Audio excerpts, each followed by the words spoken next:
ند نہ ٹھہراؤ۔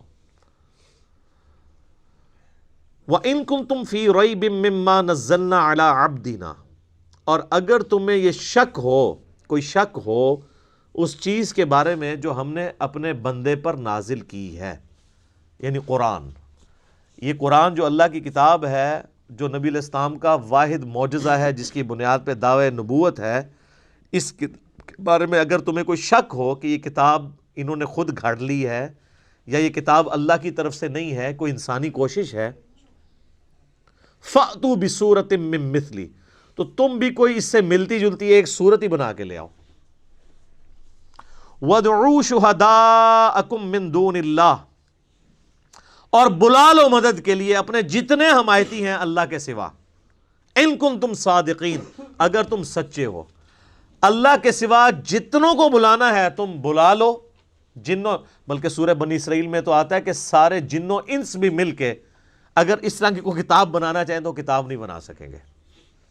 اچھا، یہ قرآن حکیم میں مختلف جگہ مختلف یعنی چیلنجز آئے ہیں۔ سورہ ہود کے اندر بھی، سورہ یونس میں بھی۔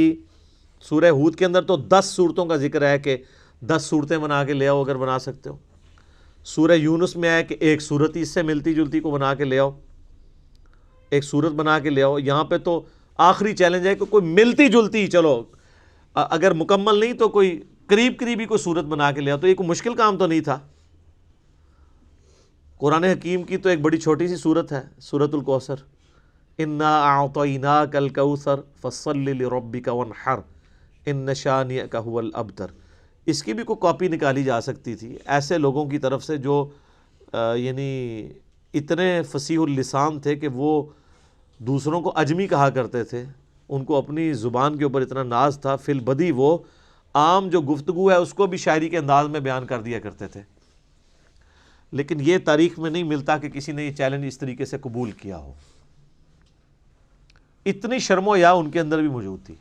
ویسے آج کل کچھ لوگوں نے تب آزمائی کرنے کی کوشش کی ہے، وہ صورتیں بنا کے اس کو ملتے جلتے الفاظ کے ساتھ پھر قرآن کے سٹائل میں اسے تلاوت کر کے یوٹیوب پہ اپلوڈ بھی کیا ہوا ہے۔ اس پہ میرا ایک کلپ بھی آیا تھا، آپ یوٹیوب کے اوپر دیکھ سکتے ہیں، اپلوڈڈ ہے۔ قرآن سے ملتی جلتی جو صورتیں ہیں اس کے حوالے سے، تو میں نے بتایا تھا اس طریقے سے نہیں ہے یہ، جو اس کی ججمنٹ جو ہے وہ عربی لنگوسٹک کے لوگ کریں گے۔ صرف اس سے ملتے جلتے الفاظ کے ساتھ کوئی عربی کا کوئی لٹریچر سامنے لے آنا یا خود لکھ لینا یا کوئی شاعری کر لینا، ظاہر ہم اجمی تو جج نہیں کر سکتے۔ ہاں، اجمیوں کے لیے ٹیسٹ یہ ہے کہ آج کے دور کا ہمارے پاس جو سب سے بڑا ٹچ سٹون ہے وہ سائنٹیفک فیلڈ کا علم ہے۔ اس کے اعتبار سے کوئی بھی قرآن حکیم کی ایک آیت بھی ایسی نہیں ہے جو اسٹیبلش سائنس کے خلاف ہو۔ اس ٹیسٹ سے آپ اسے گزار کے دیکھ لیں، لیکن وہ اسٹیبلش سائنس ہونی چاہیے، ہائپوتھیسز یا تھیوریز نہیں ہونی چاہیے، تو اس پہ بھی یہ پرفیکٹلی فلفل ہوگی۔ ڈاکٹر مورس بوکائل ایک فرینچ سرجن تھے، انہوں نے ایک اس کے اوپر کتاب بھی باقاعدہ لکھی ہے، مسلمان ہو گئے تھے، بائبل، قرآن اینڈ سائنس کے عنوان سے۔ اردو میں ترجمہ بھی ہوا ہے لیکن وہ بڑی مشکل سی اردو ہے اس کی، انگلش میں بھی ترجمہ ہوا ہے اس کا۔ بل وہ اسی رزلٹ پہ پہنچے ہیں کہ ساری الہامی کتابوں میں قرآن ہی ایسی ایک واحد الہامی کتاب ہے جس میں کوئی سائنٹیفک فالٹ موجود نہیں ہے۔ باقی کتابوں میں ایسی چیزیں ملتی ہیں، اور ظاہر ہے وہ اس لیے ہیں کہ وہ ٹیمپر ہوئی ہوئی ہیں، یعنی ان کے اندر تبدیلی ہو چکی ہے، اس میں اللہ تعالیٰ کی طرف اسے منسوب نہیں کیا جا سکتا۔ یہ کتاب محفوظ ہونے کی ایک بہت بڑی دلیل یہ بھی ہے کہ اس میں آپ کو کوئی سائنٹیفک ایرر جو اسٹیبلش سائنس والی چیزیں ہوں، ہائپوتھیسز نہ ہوں، وہ نہیں ملے گا۔ تو اگر تم سچے ہو تو اس طرح کی کوئی صورت ہی بنا، یہ اس زمانے کے لیے تو تھا وہ والا چیلنج، آج تک بھی یہ صرف عرب کے لوگوں کے اعتبار سے ہے، باقی اجمیوں کے لیے تو پھر باقی اعتبار سے بھی قرآن معجزہ ہی ہے۔